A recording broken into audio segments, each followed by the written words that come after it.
Hi there, Paul Brennan, Bring Our Birds Home, Friday the 16th of June. Let's have a video update at the end of this week. It's been a while since the previous update, about a week and a bit.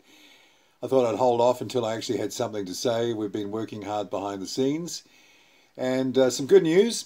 We're cracking on with the documentary opportunity, just formulating pitches to some of the corporates back here in New Zealand related to tourism and travel, people who could benefit from being shown favourably in the program that we have lined up with Nick Coleman TV, the makers of Plane Resurrection, currently streaming on Netflix globally. So we look forward to making a start on that very soon. We're doing the preliminary work now, getting the ducks lined up, getting some initial financing in place, which seems to be coming together well to start proceedings, and then going out, as I mentioned in the last video update, to some of the bigger corporates, talking to them and looking for bigger scale help, both in making this documentary and achieving that goal. Never lose sight of the goal of bringing our birds home. Also this week I had another meeting at the Brazilian Embassy in Wellington with Pedro and Elisa. They brought me up to date with where the proceedings are at legal-wise between Infraero, TCB Cargo, the former operators, or in fact the company or the entity representing that former company, who were the former operators of our DC-8ZK-NZC.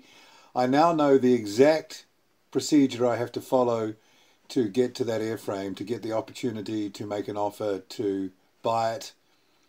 I know what to do, and I've had some very good advice about getting some local representation, already talking to people who are connected in that area, in Manaus, in the legal system.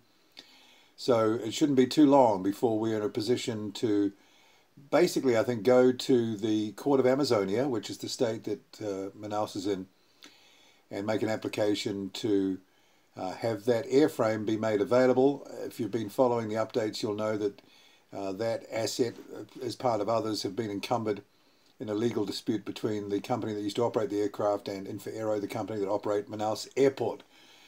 So you can imagine what's been going on there. Obviously debts left, and all this time since the early 2000s they've been fighting and haggling. Courts have been involved, and the assets, including the airframe that is NZC, have been encumbered and sort of held up from being disposed of, thankfully. Otherwise it would have been gone long ago. So we now know exactly what we have to do to go through the procedures to get the opportunity to have a go at buying that airframe. Big breakthrough. The other thing is, I've also had what looks like a breakthrough on the Cuba front with the DC-10. I'm now talking with a very well-connected person here in New Zealand who has, as part of his friendship base, people in Cuba, including the current ambassador.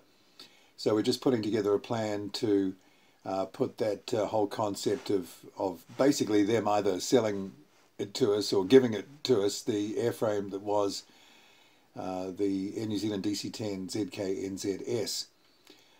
It has been derelict in Cuba at Havana Airport since around 2003. Again, another airline going belly up, case of that. Air Lib of France, an inclusive tour operator at the time.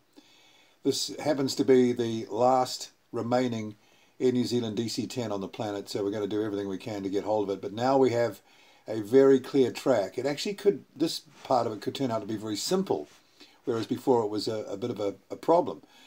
So I should know in the next week or so where we're at with that. We'll be making some initial presentations to people in this part of the world to then set in motion some negotiations, some relationship building that can lead to us getting that airframe from Havana, Cuba. So that's about it for now. Thank you for engaging in the posts on the Facebook page. I'm going to be putting together every now and then, periodically, visualizations of how the Bring Our Birds Home display could look at various places around the country. I think it's important to have that in our thinking because one of the criticisms or the negativities that I encounter along the way, talking about this project with people, is, you know, the display part. How are you going to do it? How expensive is it going to be? Who can afford to do it? It's too big.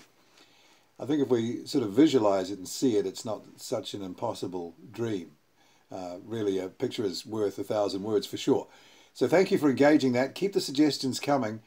When you think about it, there are some really suitable areas in the country that have the airport space available to fly in the flyables, which includes the 747, though we've seen in South Africa and in Australia 747s being flown to museums onto very small, short runways.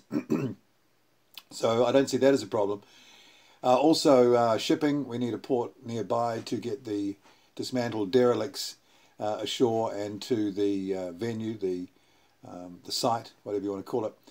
And also the traffic needs to be there. The tourism traffic, the State Highway 1 traffic, the cycle trail traffic, I don't know, just the traffic. So that really has to be in the mix as well. So keep the ideas coming.